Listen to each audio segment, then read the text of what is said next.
하나님 아버지, 후회가 아니라 해결을 원합니다. 지난 날에 대한 후회가 너무 많습니다. 그 후회가 자꾸만 현재의 발목을 붙잡습니다. 그래서 미래로 나아가기가 힘이 듭니다.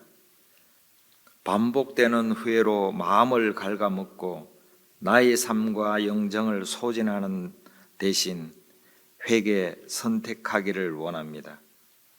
후회하는 데 머물지 않고 돌이키게 하옵소서. 후회의 악순환에서 빠져나와 회개로 거듭남을 경험하게 하옵소서.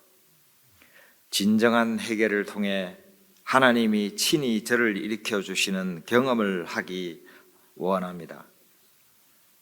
하나님 아버지, 이제 예수님이라는 새로운 주인을 이정표 삼고 하나님의 은혜만 바라보며 미래로 나아가게 하옵소서.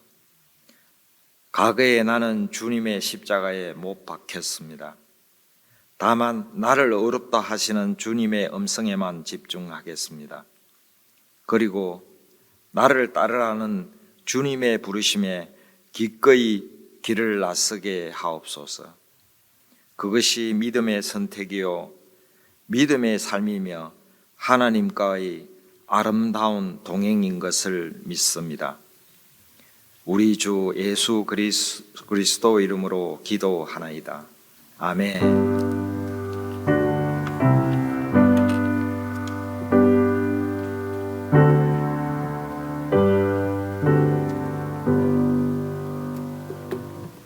네, 오늘 아침 우리가 함께 묵상할 본문은 사도행전 17장 1절에서 15절까지 말씀입니다. 사도행전 17장 1절에서 15절까지 말씀, 저와 여러분이 한 절씩 아침에 교독하도록 하겠습니다. 제가 1절을 먼저 읽겠습니다. 그들이 암비볼리와 아볼로니아로 다녀가 데살로니가에 이르니 거기 유대인의 회당이 있는지라. 바울이 자기의 관례대로 그들에게로 들어가서 새 안식일에 성경을 가지고 강론하며 뜻을 풀어 그리스도가 해를 받고 죽은 자 가운데서 다시 살아나야 할 것을 증언하고 이르되 내가 너희에게 전하는 이 예수가 곧 그리스도라 하니 그 중에 어떤 사람 곧 경건한 헬라인의 큰 무리와 적지 않은 귀부인도 권함을 받고 바울과 실라를 따르나 그러나 유대인들은 시기하여 저자의 어떤 불량한 사람들을 데리고 때를 지어 성을 소동하게 하여 야손의 집에 침입하여 그들을 백성에게 끌어내려고 찾았으나 발견하지 못하매 야손과 몇 형제들을 끌고 읍장들 앞에 가서 소리질러 이르되 천하를 어지럽게 하던 이 사람들이 여기도 이르매 야손이 그들을 맞아 들였도다. 이 사람들이 다 가이사의 명을 거역하여 말하되 다른 임금 곧 예수라 하는 이가 있다 하더이다 하니 무리와 읍장들이 이 말을 듣고 소동하여 야손과 그 나머지 사람들에게 보석금을 받고 놓아주니라. 밤에 형제들이 곧 바울과 실라를 베레아로 보내니 그들이 이르러 유대인의 회당에 들어가니라. 베레아에 있는 사람들은 데살로니가에 있는 사람들보다 더 너그러워서 간절한 마음으로 말씀을 받고 이것이 그러한가 하여 날마다 성경을 상고하므로 그 중에 믿는 사람이 많고 또 헬라의 귀부인과 남자가 적지 아니하나 데살로니가에 있는 유대인들은 바울이 하나님의 말씀을 베레아에서도 전하는 줄을 알고 거기도 가서 무리를 움직여 소동하게 하거늘 형제들이 곧 바울을 내보내어 바다까지 가게 하되 실라와 디모데는 아직 거기 머물더라. 함께 읽겠습니다. 바울을 인도하는 사람들이 그를 데리고 아덴까지 이르러 그에게서 실라와 디모데를 자기에게로 속히 오게 하라는 명령을 받고 떠나니라. 네, 오늘 본문 내용은 이렇습니다. 바울 일행이 빌립보를 떠나서 이제 암비볼리와 아볼로니아를 통과해서 데살로니카로 가죠. 바울 일행이 데살로니카에서 복음을 전하자 많은 사람들이 믿게 됩니다. 하지만 거기에 있던 유대인들이 시기하여서 괴롭힘으로 베레아 지역으로 이동을 하게 되죠. 거기서도 복음을 전하면서 훨씬 더 많은 믿는 사람들을 얻게 됩니다. 하지만 역시 그곳에서도 유대인들의 핍박이 이어집니다. 시기와 질투로 인해서 그들을 피해서 이제 아덴으로 넘어가는 그 내용까지가 오늘 본문 내용이 되겠습니다. 1절을 보면은 누가가 이렇게 기록하고 있습니다. 그들이 빌립보를 떠나 암비볼리와 아볼로니아를 통과했다라고 기록이 되어 있어요. 이게 특별히 주목할 만한 내용인가 싶은데 이 두 지역은 특별히 어떤 사역을 했다가 아니고 그냥 지나쳐 갔다라고 이렇게 누가가 기록을 하고 있습니다. 여기서 그들은 아시다시피 바울과 실라 그리고 디모데를 얘기하는 것이 되겠죠. 지리적으로 이 암비볼리랑 그리고 아볼로니아는 암비볼리는 빌립보에서 한 40-50km, 여기 48km라고 제가 주석을 찾아보면 적혀 있던데 그러면은 우리가 지난번에 생각했다시피 가이사랴 그리고 요빠 여기서 거기가 한 50km 정도 됐거든요. 근데 한 이틀 정도 걸려서 갔어요. 물론 그거는 막 급히 가는 게 아니기 때문에 조금 시간이 걸렸다 치더라도 최소 한 하루 정도 이상은 걸릴 거리지 않습니까? 빌립보에서 암비볼리가 그 정도. 그리고 또 암비볼리에서 아볼로니아 여기도 한 40-50km 정도 떨어져 있나 봐요. 그러면 최소한 아무리 빨리 걸었다 하더라도 한 이틀 정도는 걸렸을 텐데 그러면 한 두 밤 정도를 자고서 가야 되잖아요. 근데 왜 이 두 지역은 복음을 전했다는 얘기가 없이 그냥 통과해서 데살로니가에 이르렀다라고 적혀 있는지 그런 생각이 좀 들더라고요. 아예 목적지 자체가 데살로니가로 이렇게 정해져 있었는가? 또 그런 것도 아닌 것 같고 왜 그랬을까라는 생각을 어제 저녁에 쭉 했는데 2절에 보니까 이 관례대로라는 그런 구절이 있더라고요. 여기서 제가 좀 추측이 좀 가능했습니다. 1절, 2절을 제가 다시 한번 읽어볼게요. 그들이 암비볼리와 아볼로니아로 다녀가 데살로니가에 이르니 거기 유대인의 회당이 있는지라 바울이 자기의 관례대로 그들에게 들어가서 새 안식일에 성경을 가지고 강론하며 이렇게 기록이 돼 있어요. 관례대로라는 얘기가 그러니까 여러 번 반복을 했다라는 얘기가 되겠죠. 그리고 이 반복이 이어져서 규칙처럼 아주 자연스럽게 된 것을 관례대로라고 얘기를 하는데 여기서 관례대로 한 것은 뭡니까? 회당으로 들어갔다고 돼 있어요. 그러면 앞선 두 지역에는 회당이 없지 않았을까라는 생각을 제가 하게 되더라고요. 그러지 않았으면은 거기도 회당이 있었으면은 분명히 먼저 회당에 들어가서 거기서 만약에 안식일이 겹쳤으면은 설교를 했을 것이고 그렇지 않다면은 나중에 후에 설명드리겠습니다만 이 회당 유대인의 회당이 하는 역할이 예배 장소로서만이 있는 것이 아니고 나그네들의 숙소도 되고 또 거기서 일거리들을 서로 이렇게 누가 필요한데 이런 일들도 그 당시 했다고 그래요. 그래서 거길 갔을 텐데 이 앞선 두 지역에는 회당이 없었지 않았을까. 그래서 회당이 있는 데살로니가까지 쭉 가게 되는 거죠. 그리고 여기서 이 관례대로라는 부분 그리고 관례대로 회당에 들어갔다는 부분이 바울이 선교 여행을 함에 있어서 원칙들을 여기서 우리가 발견할 수 있다는 것까지 이어지게 됐습니다. 어쨌든 이 데살로니가라는 지역은 마게도니아라는 좀 더 큰 행정 단위가 되겠죠. 여기서 가장 크고 번성한 도시였다고 합니다. 그러니까 이제 많은 민족들이 와서 살고 있었다라는 얘기가 되겠죠. 거기에는 유대인들도 많이 있었고 그리고 또 사마리아인들까지 함께 섞여서 살고 있었는데 이 회당 안에는 유대인의 회당이지만 기존의 유대인들도 있었고 그리고 비유대인이지만 하나님을 경외하는 사람들 이런 사람들도 있었고 그리고 심지어는 기독교로 개종한 그런 사람들까지 같이 한데 섞여 있었기 때문에 바울이 회당으로 먼저 들어갔다는 것은 거기서 효과적으로 복음을 전파할 수 있었다라는 부분들까지도 우리가 짐작을 할 수가 있습니다. 조금 더 이제 적극적으로 해석을 좀 해보자면은 이 바울의 초기 선교 여행에 있어서 기존 첫 번째 원칙이 바로 회당 중심으로 말씀을 전했다라는 것까지도 우리가 좀 적극적으로 또 해석을 해볼 수가 있겠습니다. 물론 회당이 없는 곳에서도 나중에 이 후기의 이 전도 여행을 보면은 말씀을 전파하는 그런 내용도 있기 때문에 반드시 이것이 원칙이다라고 볼 수는 없습니다만 최소한 초기 이 선교 여행에서는 이런 원칙들을 지키고 있다라는 것을 알 수가 있겠습니다.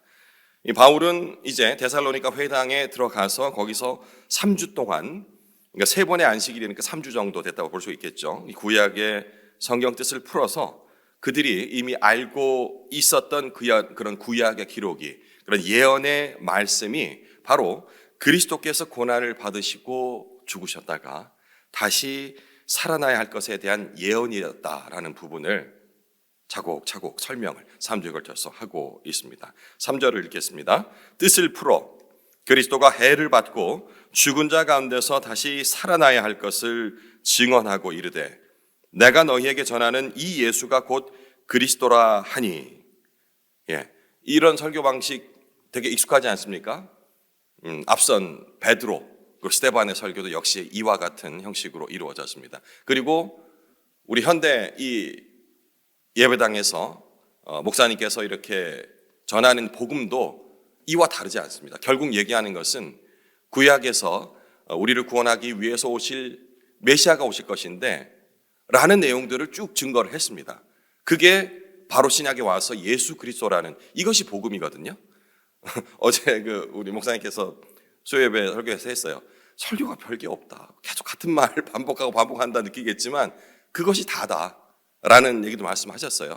역시 베드로, 스데반, 바울 모든 사람들이 전하는 복음은 뭐 특별히 새롭다. 물론 처음 듣는 사람이 새롭겠죠. 하지만 이미 알고 있는 사람들, 복음을 접한 사람들, 신앙생활 오래 한 사람들에게는 반복이라고도 여겨질 수 있는 겁니다. 하지만 그 반복이 이렇게 강단에 서서 전해질 때 새롭게 우리에게 와닿는 거예요. 혹은 희미해졌던 부분이 다시 한번 확신을 갖게 하는 내용이고, 그러니 좀 더 새로운 걸 들려주세요. 새로운 걸 들려주세요. 라는 얘기는 그런 마음을 갖는다면은 그 어떤 새로운 것이 와도 금세 또 실증이 날 수밖에 없다는. 복음은 이미 완성된 부분, 우리가 그것을 깨닫게 해주는 그런 과정일 뿐이지 없는 것, 성경에 없는 얘기들을 많이 해서 재미나게 해주세요라는 부분이 아니라는 것들을 우리가 좀 생각을 해봐야겠습니다. 이게 바로 또 예수님께서 친히 설교하던 방식이기도 합니다. 예수님 제자들에게 자신의 죽음과 부활에 대해서 예언을 하시죠. 바로 구약 성경을 풀어서 설명하면서 그것이 바로 이것이다. 그리고 내가 그것을 기억하고 완성을 해야 할 운명을 나는 가지고 태어났다. 그리고 그 일을 하고 있다. 라는 부분들을 구약 말씀을 통해서 계속해서 증거를 하고 계시거든요. 이런 구속사 사역이 바로 새로운 것이 아니고 구약의 이 말씀이 이어진다라는 내용, 이게 계속해서 이어지고 있는 내용이 되겠습니다. 바울이 성경의 뜻을 풀어서 이렇게 예수 그리스도에 대해서 말을 하자 많은 사람들이 믿었다라고 기록이 되어 있죠. 4절 본문입니다. 그 중에 어떤 사람 곧 경건한 헬라인의 큰 무리와 적지 않은 귀부인도 권함을 받고 바울과 실라를 따르나라고 이렇게 적혀 있습니다. 누가는 특별히 이게 경건한 헬라인의 큰 무리 이런 식으로 좀 구체화시켜서 이 사람들을 표현하고 있는데요. 그리고 거기에는 또 적지 않은 귀부인들이 말씀을 받아들였다라고 언급하고 있죠. 경건한 헬라인의 큰 무리, 적지 않은 귀부인 하니까 여러분 어떤 생각이 드십니까? 그냥 이렇게 부자 뭐 이런 식으로 접근이 드나요? 그러니까 누가가 얘기하고 싶었다는 것은 그게 아니고 이방인들을 얘기하는 겁니다. 헬라인의 큰 무리, 적지 않은 귀부인. 유대인들을 보고 이렇게 뭐 귀부인 이렇게 표현하지는 않았거든요. 로마 이방인들, 그 부유한 사람들, 이 사람들을 지칭해서 이렇게 구체적으로 표현을 하고 있습니다. 이런 걸 보면서 일전에도 말씀드렸던 것 같은데 로마서도 마찬가지고 이 예수 그리스도에 대한 구약과 이어진 이 복음을 받아들이는 것은 오히려 이방인들이 훨씬 더 마음문이 열려있다는 느낌 들지 않습니까? 이 사람들은 전하면은 무슨 색안경이든 아니면 뭐 어떤 벽을 치고서 나를 한번 내 문을 열어봐 이런 자세가 아니고 그냥 활짝 열린 상태로 그렇군요. 듣고 보니 그러네요. 라면서 훨씬 더 적극적으로 복음을 받아들이고 있습니다. 유대인에 비해서 그렇죠. 오늘 본문에서 이 회심한 사람들의 이름은 나오지 않습니다. 이른바 경건한 헬라인의 큰 무리와 적지 않은 귀부인, 여기에 대한 구체적인 이름은 오늘 본문에 나오지 않은데 그 뒤에 가보면은 사도행전 19장 이후에 이때 만났던, 그러니까 회심했던 사람들의 이름들이 구체적으로 나오거든요. 아리스타고, 가이오, 세군도. 신앙생활 오래 하신 분들은 그 이름 들어봤어 라고 느끼실 겁니다. 그리고 디모데후서에 보면은 데마라는 이름, 인물도 바로 이때 그 데살로니가 설교에서 이때 회심한 사람들이라고 하더라고요. 앞선 사도들의 복음 전파 때마다 그랬듯이 유대인들이 또 가만히 안 있습니다. 그저 그냥 뭐만 했다면 어떻게든 저를 어떻게 좀 혼을 낼까 싶어가지고 또 작당을 하고 궁리를 합니다. 오늘 본문에는 5절에 바울을 시기했다라고 적혀 있는데 이들은 누굴까요? 회당의 지도자, 업으로 이걸 하고 있는 회당 관리인, 이건 너무 제가 좀 밑으로 낮춘 것 같고요. 회당장 이 정도 되겠죠. 이 사람들이 이렇게 또 시기 질투하는 거예요. 왜 시기 질투했을까요? 저는 무슨 복음을 전하고 그거보다도 1차원적으로 자기보다 인기가 많은 거예요. 바울이 설교했다니까 그 많은 사람들이 믿고 회심하고 하는 부분들이 1차적으로 인간적으로 시기 질투가 됐을 거고, 그리고 이제 이 구약의 내용들을 마치 뒤집는 것처럼 보이는 부분에 있어서 조금 자기들은 불편하게 느꼈을 수도 있겠죠. 그래서 이 바울을 어떻게 여기서 쫓아낼까 궁리를 합니다. 근데 앞선 그런 회당의 그리고 기존의 유대인들이 했던 방식들이랑 비교해 보자면 저 개인적으로는 좀 이 사람들은 좀 지식적으로 좀 떨어지는 사람 같은 느낌이 좀 들어요. 왜냐하니까 이 자기가 가졌던 시기심을 풀어내는 방법이 너무 수준이 떨어져요. 이렇게 뒤에서 선동 이것도 아니고 아예 대놓고 바울 일행을 찾으려고 저작거리에 나와가지고, 저작거리라면 시장통이나 이런 데 됩니다. 거기서 막 이런 표현이 적당하겠어요. 그들을 표현할 적에는. 근데 굴러먹던 그 똘마니들, 이 불량배들을 섭외를 해와요. 섭외를 해와가지고 바울을 막 찾아대는데 안 나와. 어디 숨었는지 잠깐 피신시켰는지 오늘 본문에 기록은 되어 있지 않는데, 그러니까 이제 자기 분에 막 못 이겨가지고 이 불량배들 지켜가지고 바울이 아니고 야손 형제들을 그냥 잡아다가 일단 눈에 보이는 거 아무라도 그냥 끄집고 가는 거예요. 진짜 무식해 보이지 않습니까? 좀 지적으로 좀 떨어지는 것 같고 말싸움할 자신도 없으니까 그냥 힘으로서 막 해나가려 하는 거예요. 5절부터 7절까지 그렇게 기록되어 있는데 제가 한번 읽어볼게요. 그러나 유대인들은, 회당장이 되겠습니다, 시기하여 저자의 어떤 불량한 사람들을 데리고 때를 지어 성을 소동하게 하고 막 시끌시끌하게 하는 거예요. 야손의 집에 침입해서 그들을 백성에게 끌어내려고 찾았으나, 아마 이제 야손의 집에 실제 그 바울 일행이 묵었는지 그건 잘 모르겠어요. 하여튼 이들은 그 집에 있다라고 확신을 했던 것 같아요. 그러니까 무작정 야손의 집으로 침입을 한 거죠. 하지만 발견하지 못함에 제가 첨언하겠습니다. 분에 못 이겨 야손과 몇 형제들을 끌고 읍장들 앞에 가서 소리질러 이르되, 진짜 무식하지 않습니까? 막 고함 지르는 거예요. 막 그 읍장이라 그러면 재판장 정도 되겠죠. 거기서 막 소리질러 지르며 천하를 어지럽게 하던 이 사람들이 여기도 있으매 이러면서 막 땡 고함을 지르고 있는 거예요. 야손이 그들을 맞아들였도다.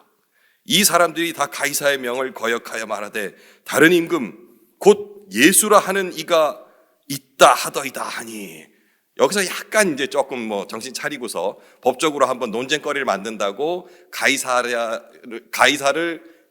거역했다 이런 식으로 이제 죄목을 막 만들어내는 거죠. 우리식으로 말하면은 일제 치하에서 친일파들이 우리 민족 주자들을 막 잡아다가 가서는 무슨 죄로 갑니까? 자기들 식으로 표현하면 천황을 모독했다. 일본 천황. 예. 모독했다. 이런 죄목으로 막 갖다 넘기고 했거든요. 지금 그런 걸 하고 있는 겁니다. 근데 그런 눈으로 봐서 그럴까요? 이 사건을 담당했던, 그러니까 뭐 담당이랄 것도 없습니다. 왜냐하면 거기서 뭐 재판 같은 게 이루어지지 않았으니까. 이 읍장도 별로 그렇게 로마 일종의 공무원 아니겠어요? 로마 정부로부터 임명받은 이 사람도 별로 공무원답지가 않은 것 같아요. 수준이 있는 그런 공무원들은 아닌 것 같아요. 왜냐하니까 어쨌든 기껏 잡아온 그 죄인들을 재판도 안 하고선 보석금 받고, 그러니까 돈 받고서 그냥 바로 풀어줬다잖아요.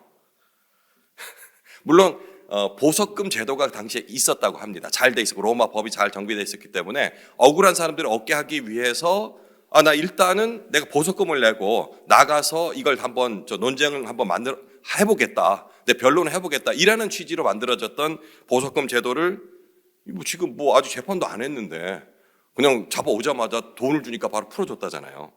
그러니까 이게 얼마나 비상식적이고 주먹구구식으로 이루어졌는지 이런 것들 또한 짐작해 볼 수가 있겠습니다. 야손과 형제들은 바울을 대신했다는 표현은 그렇지만 그들 대신으로 잡혀왔어요. 당사자가 아니라는 얘기잖아요. 그죠? 근데 한술 더 떠서 어쨌든 잡아왔으면 정식 재판을 해야 되는데 재판도 없어요. 그냥 바로 유죄 판결을 받은 거예요.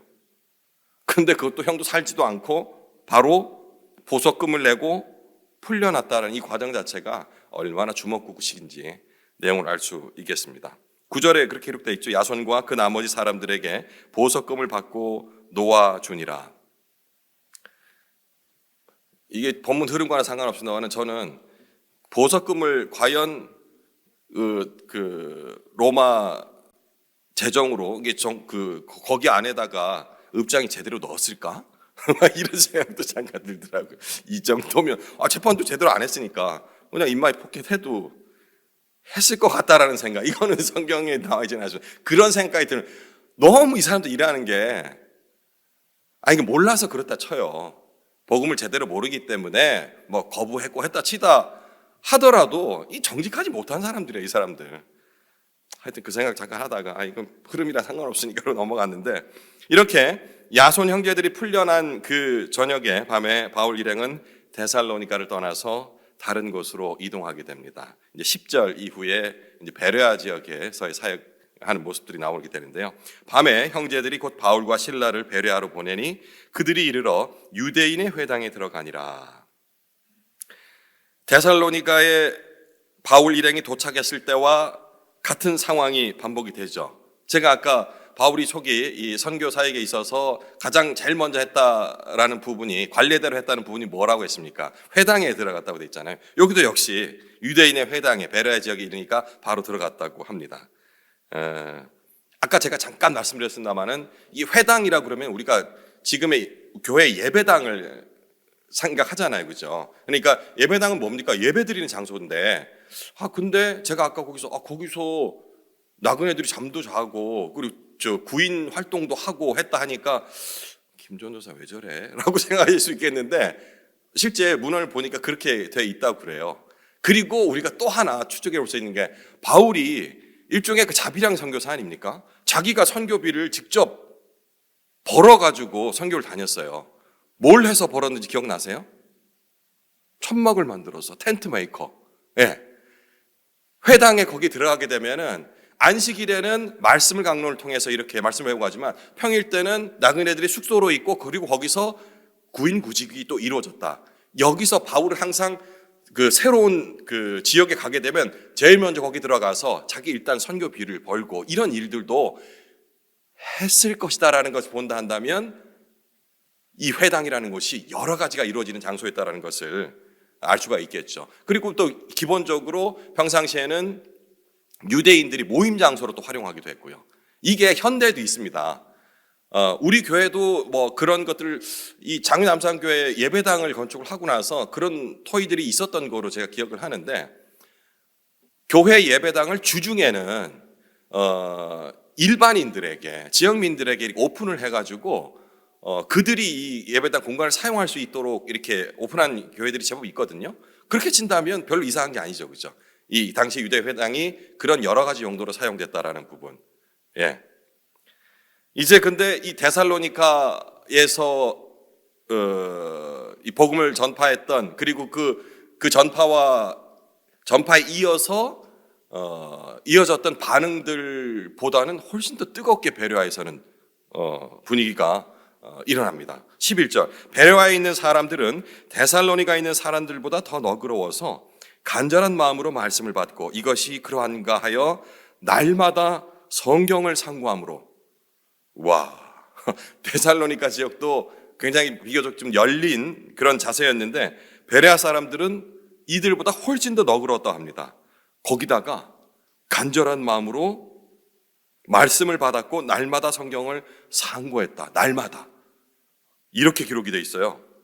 데살로니가 사람들은 3번의 안식일에, 그래 3번의 이 설교를 듣고서 이 마음이 회심을 하여서 또 믿음이 커졌다라고 얘기를 했는데, 베레아는 3번의 설교 이게 아니고 매일 날마다 스스로 말씀을 상고했다라고 적혀 있는 거죠. 엄청나게 대조적인 모습이죠. 이 정도 되는데 변화가 안 일어난다는 게 더 힘들겠죠. 12절, 그 중에 믿는 사람이 많고 또 헬라의 귀분이나 남자가 적지 아니하나. 역시 그렇게 해석을 하게 되겠습니다. 이방인들이 많이 전도가 됐다라는 얘기가 되겠죠. 근데 우리가 사도행전을 읽으면서 주목해야 할 점이 하나, 우리가 기억해야 될 점이 하나 있는데요.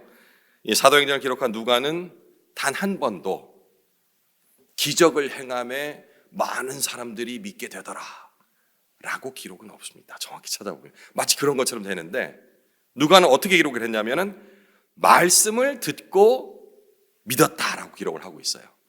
이 부분을 우리가 항상 생각해야 됩니다.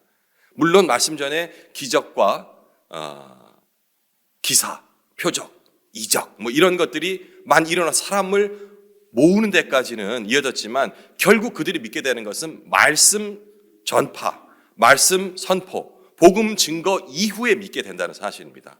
그렇다면은 우리가 어떤 교회 내에서 프로그램들을 다양하게, 우리 좀 다양하게 했으면 좋겠어요, 뭐 이런 바람들이 있겠죠. 그것이 나쁘다고 생각할 수는 없습니다. 하지만 그것으로 사람을 변화시킬 수는 없다는 거예요. 결국엔 말씀인데, 그러니 우리가 말씀을 얼마나 중요성을 가지고 있어야 되는지를 알게 되겠죠. 누가도 우리가 흔히 이렇게 사도행전에 많은 기적들이 일어났고 뭐 이렇게 여기에 포커스가 맞추는 것이 아니고 그 이후에 항상 말씀으로, 결론적으로는 말씀을 통해서 믿음이 이어진다라는 부분을 잊지 말아야 한다는 겁니다.